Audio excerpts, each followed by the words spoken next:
Welcome to our Wildcast, the DelCampo School podcast. I'm Lorena Medina, and I'll be your host today. This is our second episode, Raising Global Minds. I'm a senior here at DelCampo, graduating, and many of our classmates are already committed to universities abroad. But I've always wondered, how does this process look like from the inside? Or how can we familiarize students and parents with the application process? So I'm here with Ismaili, our college counselor, in order to answer these questions. Thank you, Gabby, so much. I am so honored to be doing this podcast with one of my favorite people, one of my favorite students, drinking coffee, which is another one of my favorite hobbies, and a topic that I'm extremely passionate about. So I hope we can have this conversation like we always do in our office, right? The questions that I have, and I love picking your brain and you picking mine and bouncing off ideas. So this process of raising global minds is something that I'm absolutely passionate about. I'm curious, having a son here at DelCampo as well, who's graduating kinder this year. And throughout the process, I've learned that I grow so much from talking to you guys. So I wanted to ask you, what has been one of your favorite parts about this process and getting to know yourself while applying? So definitely applying involves a lot of stuff. It involves responsibility. It involves getting to know yourself and really getting to know those deep parts within you. Because as you write essays, in essays, piles of essays, they ask you really personal stuff. You get to know yourself. I really like this process of getting to understand myself and getting to know me better, as well as this versatility of having to expose yourself to new experiences. I've had to do interviews with universities, which is not something that I've done before. Yeah. And I've really liked that aspect of it. Yeah. One of the things that I admire about you the most is your innate curiosity, which when I talk to universities, you guys, something that surprised me about DelCampo is I get students all the way from like middle school, elementary, their parents, you guys trying to meet with me or talk to me and pick my brain about, Ismaili, when can I apply or how do I start preparing my application? And it made me think, okay, this is something that truly starts from when you're young. I've had the experience of having students who come maybe in high school or even middle school. And in my mind, I think I sort of freak out, to be honest with you, because I think, oh my God, you're late. And I sort of think about it, okay, on how you started and now how you're ending, that innate curiosity, your ability to make friends, to network, to do things despite being afraid, to try out different passions. And you're somebody who ends up doing a little bit of everything. And sometimes you're the only girl in the room, or you're the only student from Honduras. And I've seen that you never get intimidated. And I always ask myself, oh my God, how did she do it? Like, how did your parents raise you? How did you explore our curriculum? I'm always extremely curious on how you went about it. So ever since a young age, I've been really involved in everything. My parents have taken me to sports, arts, classes, everything. A little bit of everything, really. And once I got to DelCampo, I started DelCampo at a really young age. I started at 2 years old here, and I've been involved in various stuff. When I was in second grade, I was in the embroidery club. Then I started doing soccer over here at DelCampo. I started getting involved in academic clubs and sports and a little bit of everything, really. And I really like that in DelCampo, you are really involved ever since a young age. I was in fourth grade. I remember when I joined the soccer team, and they would take us to tournaments and games every single Friday. And this really creates a sense of community. Mm-hmm. You get a sense of belonging. And after each game, we would go and get pizza, I remember. And then we would come over here to school with the pizza and like celebrate. Oh, we went to our soccer game. We got pizza. But that was either we lost or we didn't, but we were still happy to get that community and that engagement. Then as I started growing older, I started to focus a bit more on what I wanted to study and things like that. I was part of the engineering club. I was part of the robotics club. I was part of Knowledge Bowl. I was also building rockets in science class. Yeah. But I never stopped doing sports. I did tennis and I did soccer. And I think that little involvement with a bit of everything really shapes you. Now that you mention it, I'm so curious about it. I have this theory.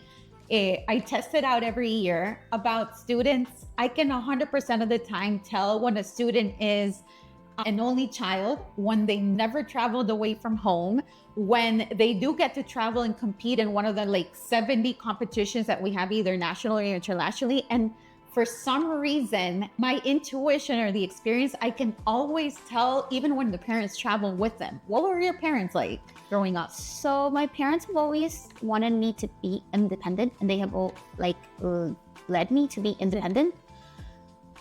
Since I've done sports, I have gotten the opportunity to travel to San Pedro, and I've always went alone. My parents have never gone with me because they feel that it helps you build character, that helps you navigate the world traveling alone, even if it's just for a sports tournament. We have ABSH and we have ASCA, which are national competitions and international competitions where you get to travel with different classmates and meet people from all over the world, right? But also within DelCampo, you get to travel with classmates, also from people from different grades. And for example, soccer, you get to travel boys and girls. So it's that different type of exposure that I feel that has also led me to be very independent and travel the world with a strong mindset without being scared of anything. And I can totally tell how you go about interacting with the world differently. I can't attribute it to only the athlete in you, the robotic in you, the mechanic in you, because you go about life extremely differently. And it made me think about developing skill sets in students, right? I'm always asking myself this question, even for my son: how much is nature and how much is nurture, and how much does your environment shape you? So how did you feel? What do you think about that? What's nature? What's nurture? Were you always hyperactive, involved, talking to the walls? Because that's how I see you. You are such a natural connector of people. Yeah. So I've always been this way. I've always been very active, very social, very extroverted. But I feel like there's two types of people in this world. There's introverted people and there's extroverted people.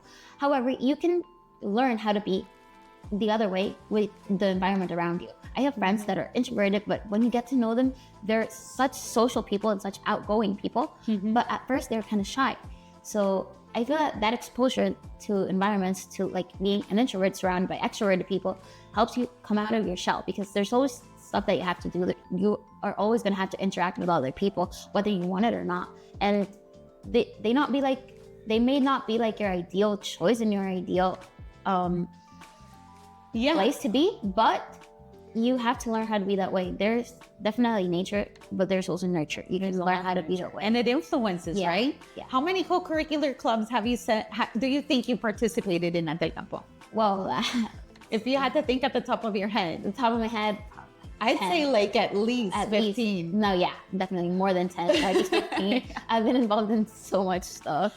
I love that about you. And if there's something that I would try to push my son to do so as well, Felipe, is to explore his passions, right? Sometimes you guys get overwhelmed, or your parents get overwhelmed with, oh my God, nowadays, within the age of AI, what university should I get into? Most of you guys love Ivy universities. And I always think about and pose in my mind, what does success look like? And success to some might be the entrepreneurial side, founding your own companies, being the next Steve Jobs.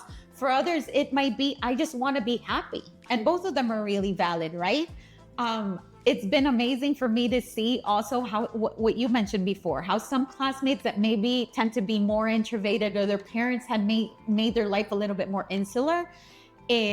When they come at DelCampo, I can see the metamorphosis in them. And I think when I say this, a couple of names can come to mind for us, right? For me, from Hennessy's, we were talking about Daniel earlier, how they started and where they're at right now.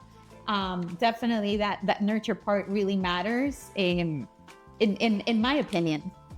Yeah, so I'm happy that you mentioned it. To get a perspective, how many universities did you apply to, and how many did you get accepted into? I applied to 21 universities across US, Canada, and Mexico, and I got accepted into 14 of those. Okay. Where are you going?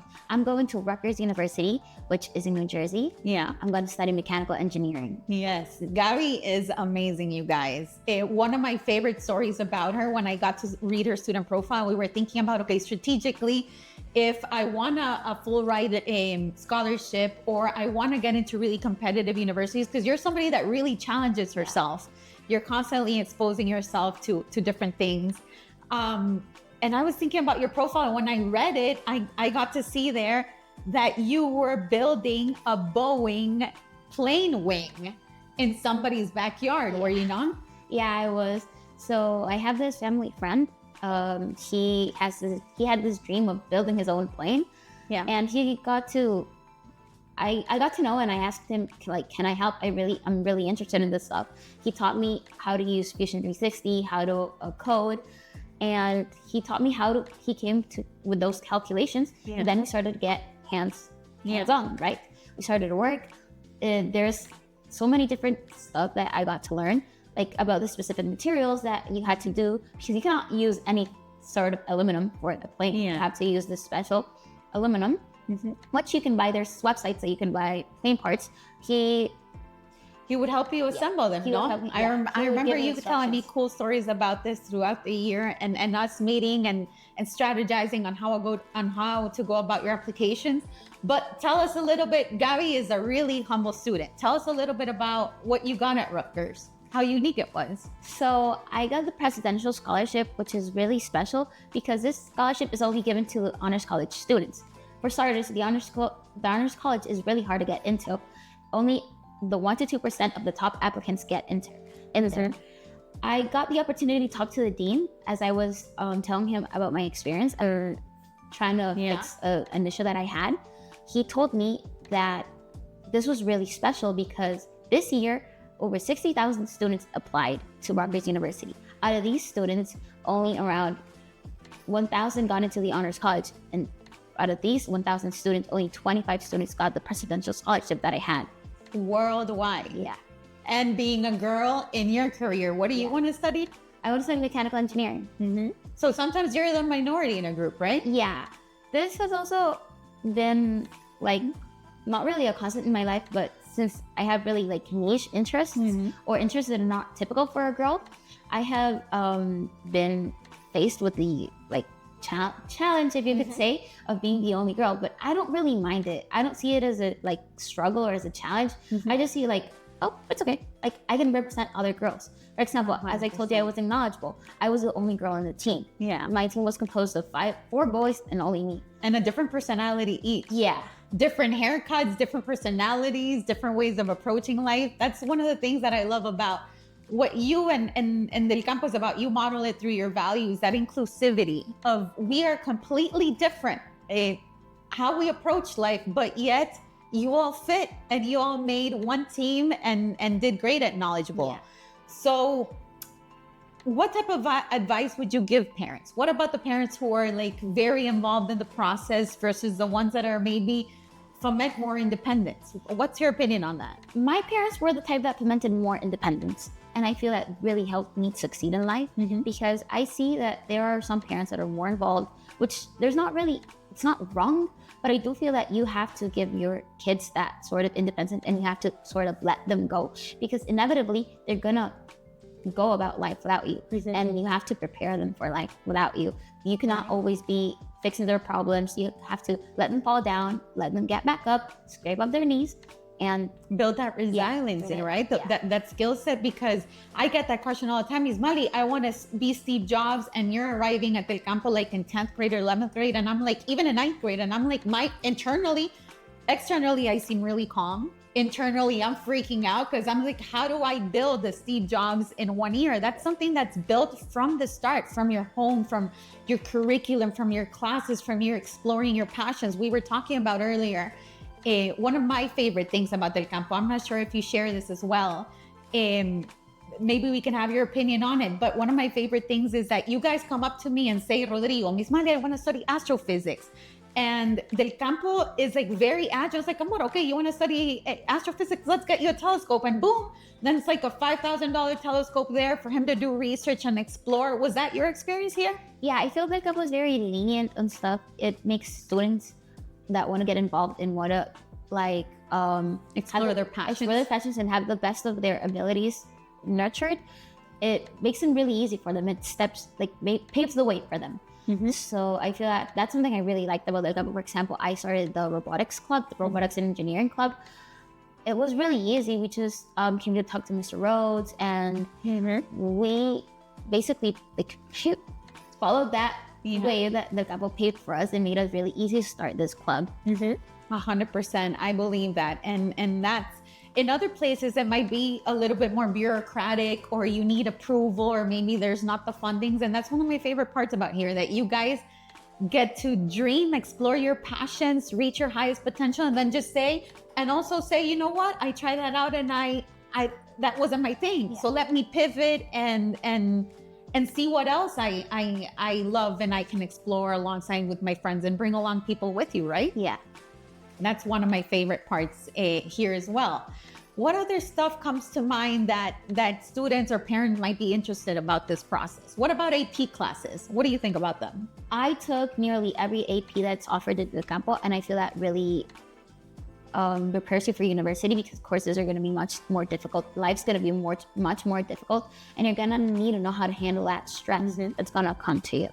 And I feel that AP classes are especially good for those students that get bored in class, or that they tend to be get their attention called because they're not paying attention or something. But that just may be because they're bored. Yeah. An AP class. One of the brightest students, Yeah. right? Yeah. That was you? Yeah, that was me. I was getting called on all the time because I was not paying attention, or I was talking too much in class, but that was just because I was bored, not being entertained enough with the content of the class.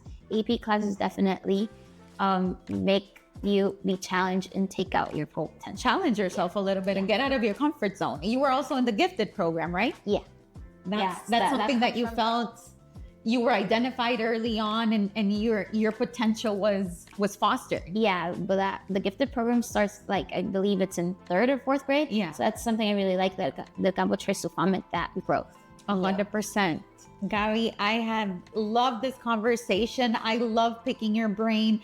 It's never enough for me getting ideas from you guys, you asking me questions that sometimes I think they're wild.